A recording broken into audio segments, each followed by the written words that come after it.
The deep sea.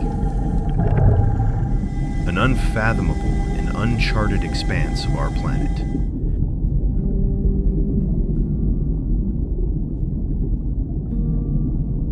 Yet within these desolate depths, some of Earth's most astonishing creatures dwell. What's even more shocking is their size. We call it Deep Sea Gigantism. From the Antarctic colossal squid to the seven-armed octopus, Halophron atlanticus, the menacing lion's mane jellyfish, giant sea spiders, and starfish, to ancient living fossils like the Greenland shark, the deep sea is home to some of the largest beings known to science. But why? Why do these massive creatures flourish in such a harsh, inhospitable environment? The blue whale chose the path of the titan.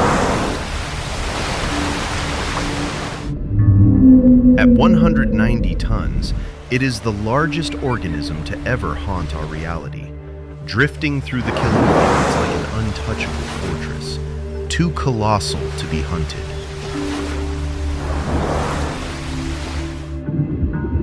But for everyone else, life is a kinetic nightmare. The swordfish is the cheetah of the deep, a living lance striking at 110 kilometers per hour. Bluefin tuna are not merely fish. They are meat torpedoes, biological machines honed for violent hydrodynamic perfection. Even the flying fish exists in a state of permanent panic, forced to breach the barrier between worlds, leaving the water not to fly, but to flee. The sunlit zone is that the greatest danger doesn't come from the light. It comes from the shadow beneath you. Watching every move from the darkness is the great white shark. It is the master of the breach, an ambush predator that strikes from the blind spots of the deep. It turns the very sun against its prey, using the glare to mask its ascent until it's too late.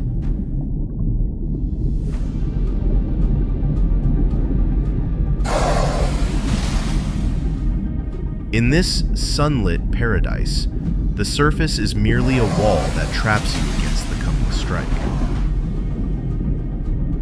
We have seen the violence of the light, but the sun can only reach so far. What kind of nightmares begin to take shape when the blue fades into a haunting, permanent gray?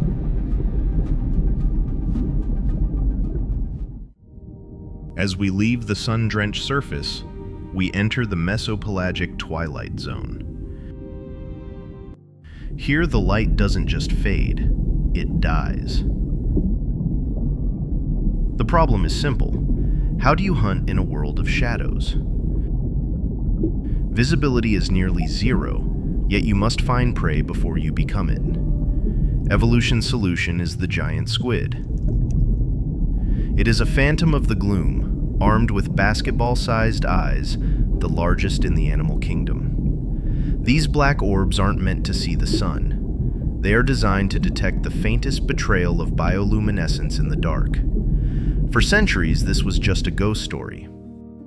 We only knew them from rotting corpses washed ashore like warnings. It wasn't until 2004 that we finally saw one alive. A 42.65 feet titan, the length of a school bus. But even this legend is dwarfed by the colossal squid of the Antarctic. Weighing up to 700 kilograms, it is a heavier, darker nightmare lurking even deeper in the crushing blackness. The squids are the kings of the hunt, but as we go deeper, we find creatures that have stopped hunting and started enduring. Would you trade your sight for a chance to live forever? In the bone-chilling depths of the Arctic, where temperatures drop to -2 degrees Celsius, life should be impossible for a giant. Yet lurking 6,561 feet below the ice is the Greenland shark. Reaching lengths of 7 meters and weighing a staggering 1,400 kilograms, it is a titan of the north.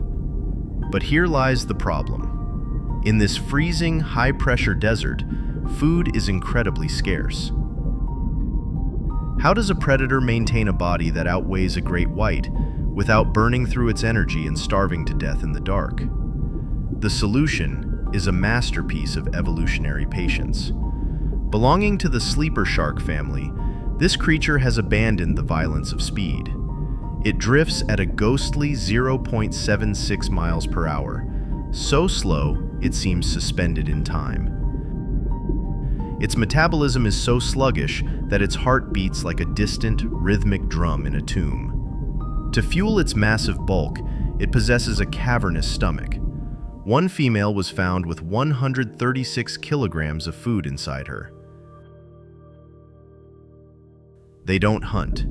They wait for whale falls, the decaying carcasses of giants that sink from the world above, allowing them to travel vast distances on a single, massive feast. The surprise is that the Greenland shark has cheated death itself. By living in slow motion, they have become the longest living vertebrates on Earth. Using radiocarbon dating on their eye lenses, scientists discovered individuals that are nearly 400 years old. Some of the sharks swimming today were born before the Great Fire of London or the arrival of the Mayflower. They are living ghosts of history. But this immortality comes at a gruesome price. Most of these ancient titans are completely blind. The final, unsettling truth is the tassel of the deep. A specific parasitic crustacean attaches itself to the shark's corneas, slowly consuming the eye tissue until the shark is left blind. These parasites dangle from the shark's eyes like macabre fringes, swaying in the dark current. Yet the shark does not fight them. It wanders the eternal night in absolute silence, guided only by the faint stink of decay drifting through the water. It is a blind, immortal sentinel, patrolling a world where time has no meaning. In the open water column, there is nowhere to hide and no floor to rest on. You are suspended in a 3D desert of nothingness. Creatures here become biological illusions. The oarfish, the king of herrings, hangs vertically like a silver ribbon, a shimmering phantom that inspired ancient sea serpent myths. Others choose strength in numbers. The giant siphonophore isn't one animal, but a colony of millions, stretching out like a drift net of stinging death.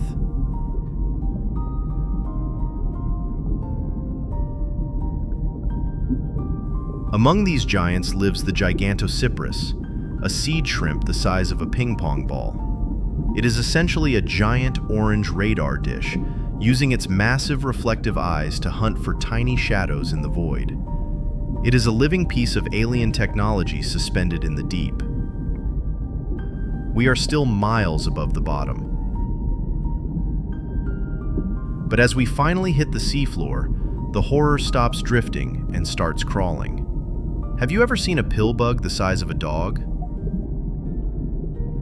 At the very bottom, the Benthic zone, you are trapped under the weight of the entire ocean. There is no light, only silt and the rare whale fall, a decaying carcass that provides a feast for years.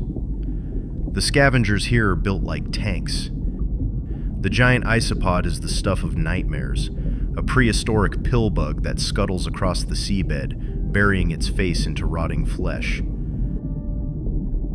Above it towers the Japanese spider crab, a creature of industrial geometry with a 4-meter leg span that moves through the gloom like a mechanical stilt walker. The landscape is a gallery of the bizarre. Sea pigs herd together like bloated livestock on a farm at the end of the world. The tripod fish stands perfectly still on extended fins, a living statue waiting for decades for a single current to bring food. Even the rocks are alive, covered in Brysongeta starfish that reach into the dark with grasping skeletal fingers. Why do they grow so large? In the deep, every movement is a gamble. Small bodies burn energy too fast. They starve in the intervals between meals. Kleiber's law dictates that in the abyss, a massive body is actually a battery that drains slowly. A 500-kilogram giant squid is a marvel of efficiency, burning only 45 calories a day. They are not sluggish, they are patient. They are biological machines set to low power mode, waiting for a meal that may only come once a year. Deep in the ocean, becoming enormous isn't about showing off strength. It's the only way to survive. Their massive bodies allow them to go without food for months, waiting for a single stray prey. They don't hunt, they are patient. The ultimate embodiment of this alien logic is Tiburonia granrojo, the big red jellyfish. It has no stinging tentacles because it doesn't need them. Instead, it has 4 thick, fleshy arms. It doesn't sting its prey, it embraces it. It is a slow, tumbling nightmare of dark red velvet that kills not with venom, but with a suffocating, inescapable hug.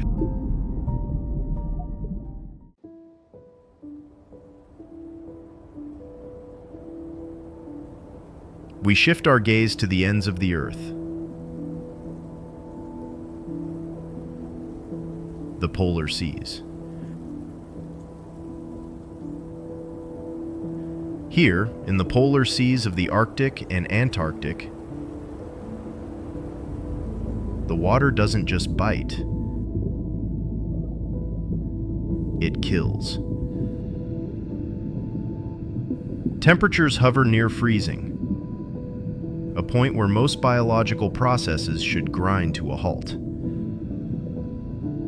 In such a brutal, low-energy environment, logic dictates that life should stay small, huddled, and microscopic to survive.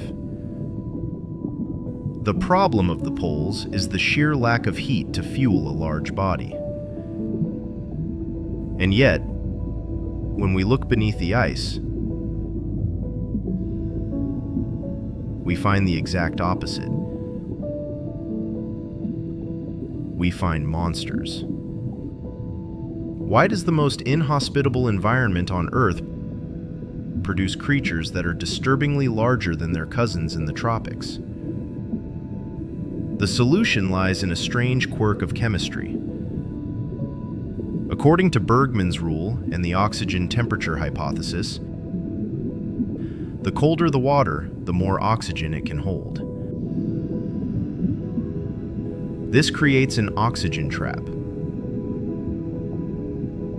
In the Antarctic, the water is so saturated with life-giving gas that the biological barriers to growth simply vanish.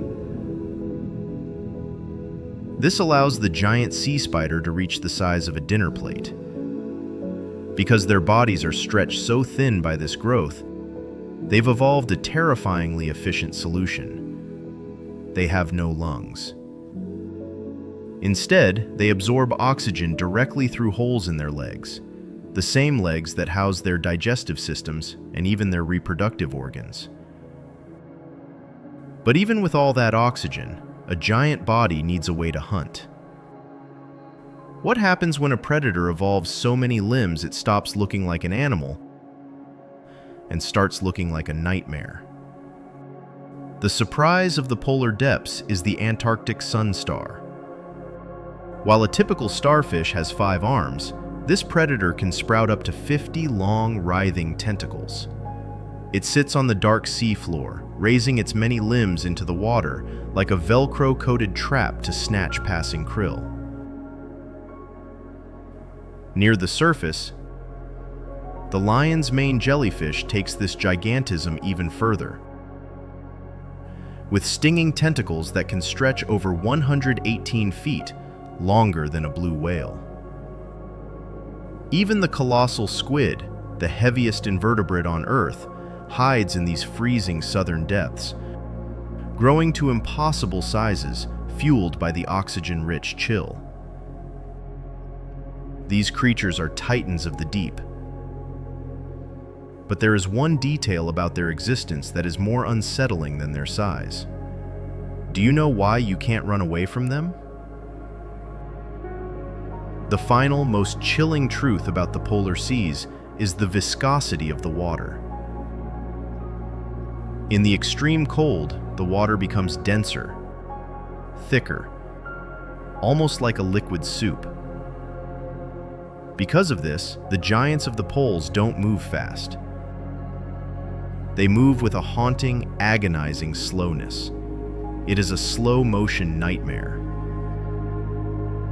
You could see a predator coming from minutes away, but in the thick, freezing dark, your own muscles would be too stiff to escape.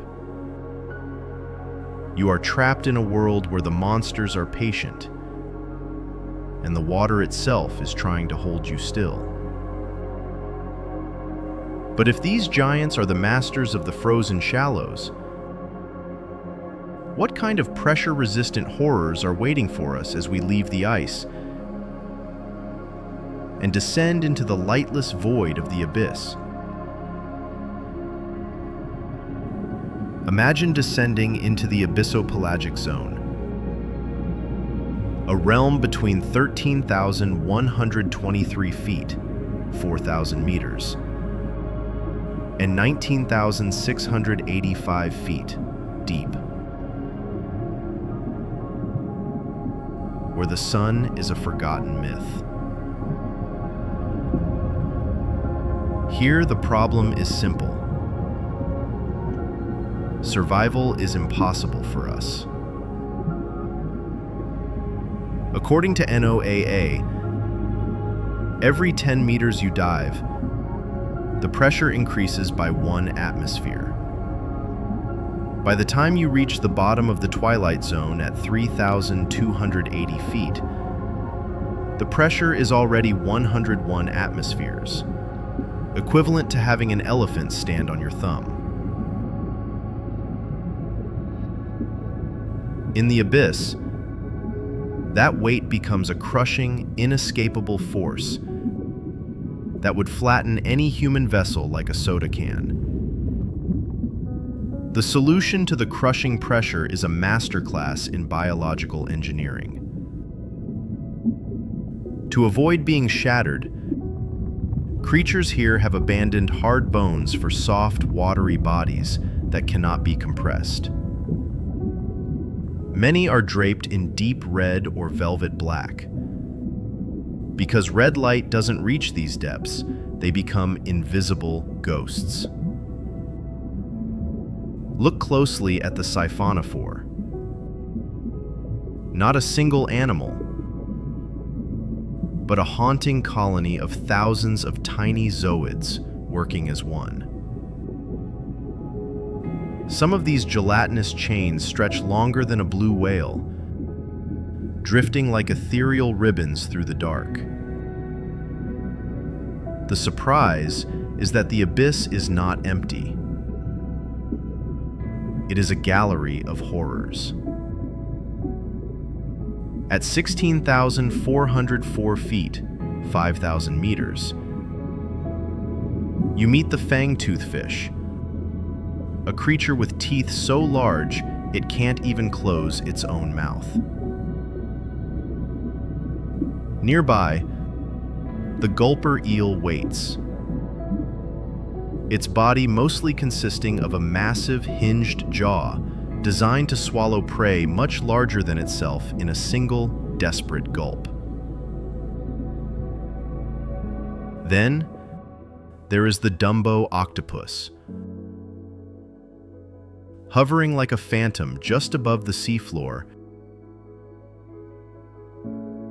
at depths of nearly 22,965 feet, flapping its ear-like fins in a silent, lonely dance. Hovering in the absolute stillness is the Bigfin squid, reaching depths of over 13,123 feet. This is the true surprise of the abyss. It possesses incredibly long, thin tentacles stretching up to 8 meters, that bend at eerie, elbow-like angles. It doesn't swim so much as haunt the water column, trailing its spindly limbs like a puppet from a horror film. It is the closest thing to an alien encounter on Earth, living in a world of total darkness and bone-crushing weight. But as we stare into its giant, lidless eyes, we have to wonder, if this is what lives at 19,685 feet, what is waiting for us in the trenches even deeper than the abyss?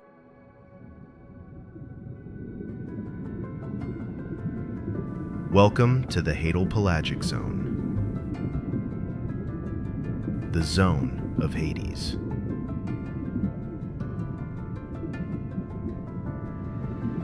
We are now deeper than 19,685 feet, 6,000 meters, descending into the V-shaped scars on the Earth's crust known as the ocean trenches.